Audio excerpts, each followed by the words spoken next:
Interview कैसे देना चाहिए, क्या क्या सावधानी 150-200 किलोमीटर दूर से देंगे।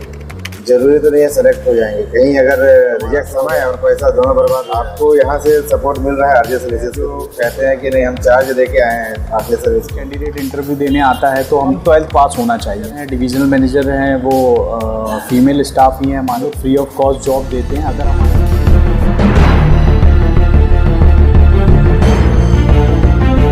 नमस्कार दोस्तों, अब देखते हैं और मिलते हैं फिनकेयर स्मॉल फाइनेंस बैंक के एचआर सर से और जानने की कोशिश करते हैं कि कौन कौन से राज्य में और कहां कहां ऐसे बेरोजगार भाई बहन जितने भी हैं जिनको निःशुल्क रोजगार की आवश्यकता होती है, उनको कौन कौन से राज्य पे और क्या क्या है काम फिनकेयर स्मॉल फाइनेंस बैंक में और क्या हो सकता है यहाँ पास बच्चों की फ्यूचर। अब हम उस पर चर्चा करेंगे। तो आइए अब मिलते हैं फिनकेयर स्मॉल फाइनेंस के एचआर सर से। आइए। नमस्कार दोस्तों, आइए आज हम फिनकेयर स्मॉल फाइनेंस बैंक के एचआर हैं नवीन लगेगा सर, इनसे आज मुलाकात करते हैं, छोटा सा मुलाकात, और जानने का प्रयास करते हैं कि यहाँ इंटरव्यू कैसे होता है और यहाँ सिलेक्शन कैसे होता है। तो आइए सब मिलते हैं और मिल के बात करते हैं नवीन लखेरा सर से। सभी को नमस्ते। मेरा नाम नवीन लखेरा है और मैं छत्तीसगढ़ पूरा एरिया HRVP के तौर पे और MP के 2 डिवीज़न्स संभाल रहा हूँ फिनकेयर में।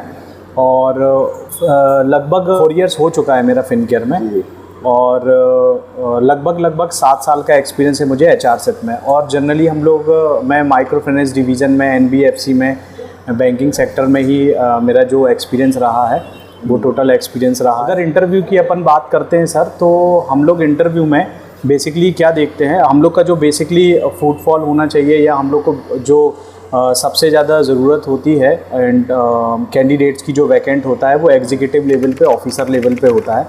तो हम लोग क्या करते हैं, पहले ऑफिसर लेवल पे हम लोग ये चेक करते हैं, अगर कोई कैंडिडेट इंटरव्यू देने आता है तो हम लोग का पहले तो उनका मिनिमम 12th पास होना चाहिए। मतलब तो यहाँ ज्वाइन करने के लिए कम से कम 12वीं होना, हाँ, जो 12वीं होना चाहिए ऑफिसर बैंड पे, है ना।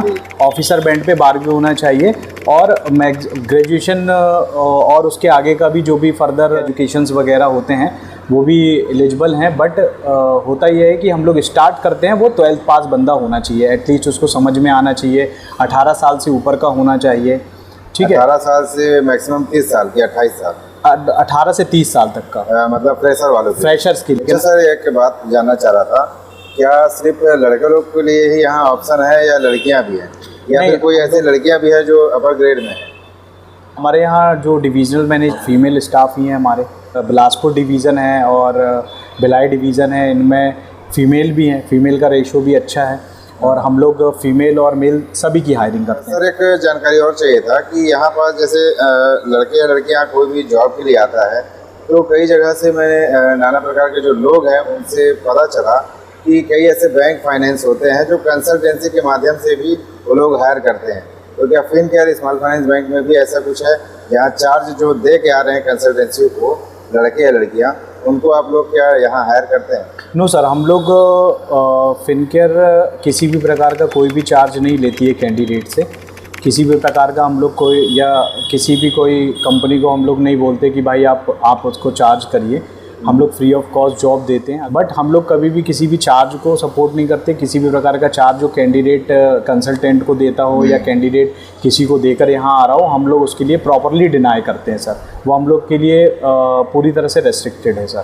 तो सर अब एक सवाल रहा कि यहाँ आप जैसे मध्य प्रदेश देख रहे हैं, छत्तीसगढ़ देख रहे हैं, ऐसे और कौन कौन से प्रदेश हैं जहाँ पास आप देख रहे हैं? नहीं सर, एक्चुअली में हम लोग तो पैन इंडिया पे फिनकेयर वर्क कर रही है और ऑल ओवर इंडिया में ऑल ओवर इंडिया में बहुत सारे स्टेट्स हैं। सभी स्टेट्स में हम लोग, मतलब सभी स्टेट्स में नहीं, कुछ स्टेट्स हैं उनमें काम कर रहे हैं। हमारे पास लिस्ट है उसका, वो आपको मैं बता दूंगा। महाराष्ट्र हो गया, छत्तीसगढ़ हो गया, मध्य प्रदेश हो गया, ये यहाँ पे हमारी टीम्स हैं। और यूपी, बिहार, राजस्थान, गुजरात, यहाँ भी वर्किंग चल रही है। साउथ में भी, बेंगलोर में, सभी जगह पे वर्किंग हम लोग की है। तो बेसिकली अभी जो मैं जो देख रहा हूँ, मेरा एरिया जो है वो छत्तीसगढ़ और MP का कुछ पार्ट है, मतलब 2 डिवीज़न। ये तो रहा सर कि फिनकेयर में काम कैसे होता है, यहाँ सिलेक्शन का होता है। तो सर एक सवाल ये भी था कि यहाँ लोग जो इंटरव्यू देने आते हैं, तो इंटरव्यू देने आने के लिए उनको पहले क्या क्या चीज़ का प्रिपरेशन जरूरी है? जैसे कोई फ्रेशर है तो उनको मालूम नहीं रहता कि इंटरव्यू देना कैसे है, तो कोई चप्पल पहन के भी आ गया, कोई बटन खोल के आ गया, तो इस टाइप से जो रहता है। तो आखिर में आपके हिसाब से जो एचआर का विचार होता है, जो लोगों का इंटरव्यू के समय में पता चलता है, तो वो कैसा होना चाहिए? सामने वाला जो लड़का हो या लड़की हो, उसको कैसा होना चाहिए इंटरव्यू देने आने के लिए? पहले जो भी कैंडिडेट हमारे पास आता है इंटरव्यू देने के लिए, ड्रेस्ड होना चाहिए बंदा, ठीक है। उसके बाद वेल ड्रेस्ड का मतलब है कि फॉर्मल शर्ट पैंट्स होने चाहिए, हेयर कट ठीक ठाक हो। आप अगर दाढ़ी वगैरह रख रहे हैं, सेविंग वगैरह रख रहे हैं, तो वो अरेंज्ड होना चाहिए।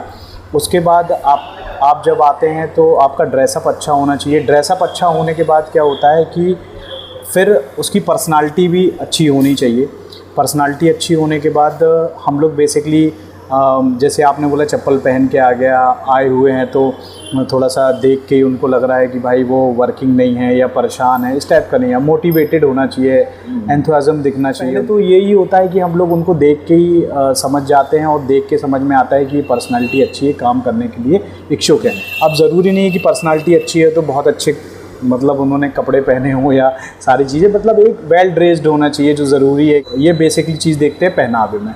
फिर अगर एक लाइन में होनी चाहिए थिंकिंग कि हम ये करने आए हैं, फील्ड जॉब करने आए हैं, या बैंक में हम इस पोस्ट के लिए आए हैं, बैक ऑफिस के लिए आए हैं, फील्ड जॉब सेल्स जॉब करने के लिए आए हैं, या कलेक्शन कहना जॉब चाहिए करने कि के लिए उनको पता होना चाहिए वो कौन से पद के लिए आ रहे हैं। हाँ, उनको पता, वो मतलब पद के लिए आए हैं। पद तो ऐसा होता है कि जब वो आएंगे तो हम उनको बताएंगे कि भैया आप ऑफिसर के लिए एलिजिबल हैं या किस पद के लिए एलिजिबल हैं, लेकिन वो पहले से उनकी थिंकिंग ऐसी होनी चाहिए कि हमको सेल्स का काम करना है, तो हम सेल्स के काम के लिए आए हुए हैं। हमको बैक ऑफिस का काम करना है तो हम बैक ऑफिस का काम करने आए हुए हैं, ठीक है सर।